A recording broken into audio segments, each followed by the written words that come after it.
So I moved out to California, um, wound up in this band called The Squares. Jeff Campitelli, who's playing with me now, was in the band. We had a singing bass player who's a great vocalist.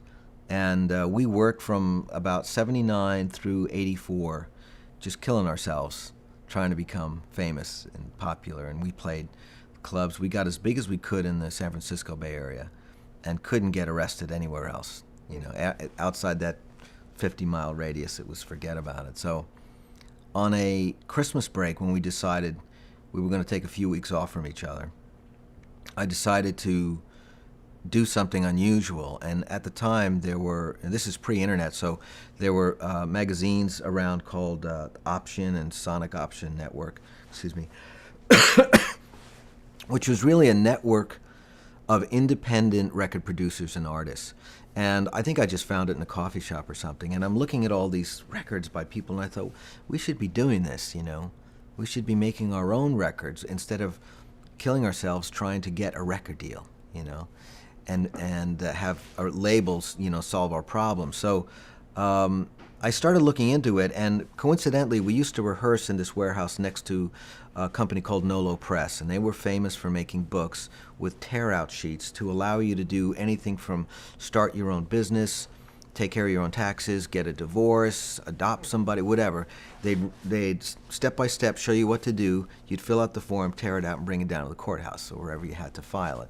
So on this break over the Christmas holidays, I decided I was going to start a record company, a publishing company, and I was going to make a record. And then when we came back, I'd present it to the band and say, "See, we can do this," you know.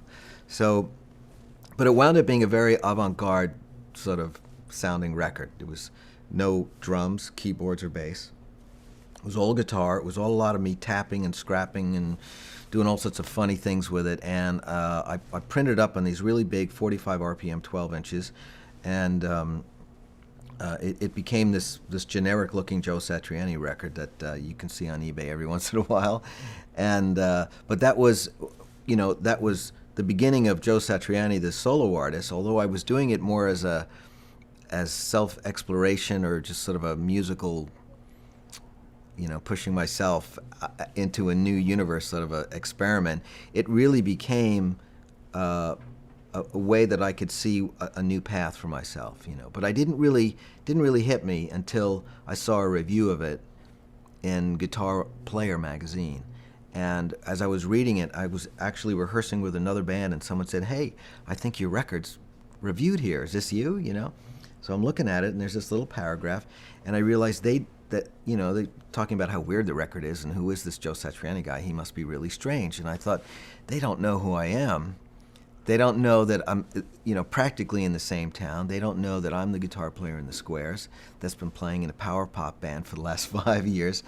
And that was that one moment where you see, you know, you're at the fork of the road. Wow. Where you go, you keep being the person you think you are, or now there's this other version of you. And then I started to realize that's who I am.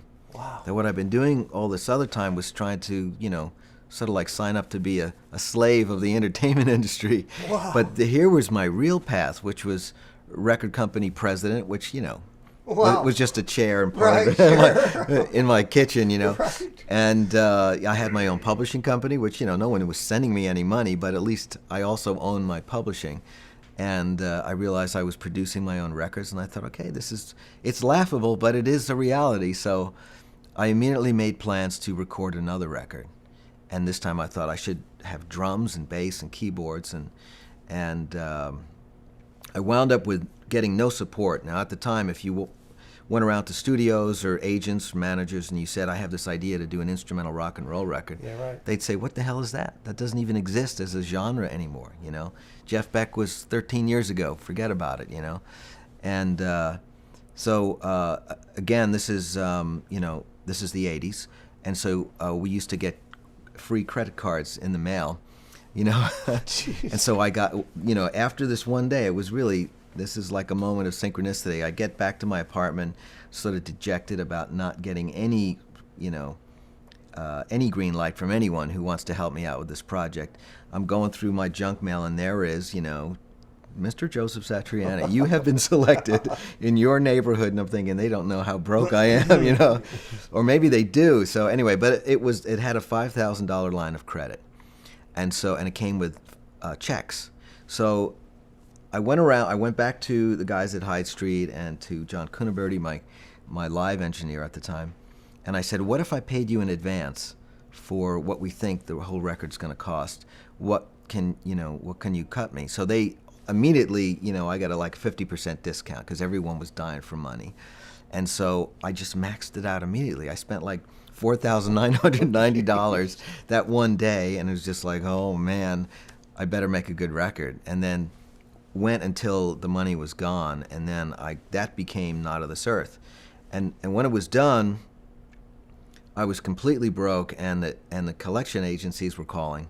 And the very week where I thought I was facing total economic ruin, Greg Kinn called me up for a second time and said, Joe, you got to join the band this time. We're in the middle of making this record. Our guitar player's out, and please help us. So he didn't know how much I needed this gig, So I remember going to the studio that very day and cutting a couple of tracks with them and making a deal with them that solved all my problems as record company owner, producer, artist severely in debt. And then that year that I played with them, I negotiated a deal with Relativity Records, not only to release Not of This Earth, but to sign up to do a multi-record deal. The next record, which of course was Surfing with the Alien.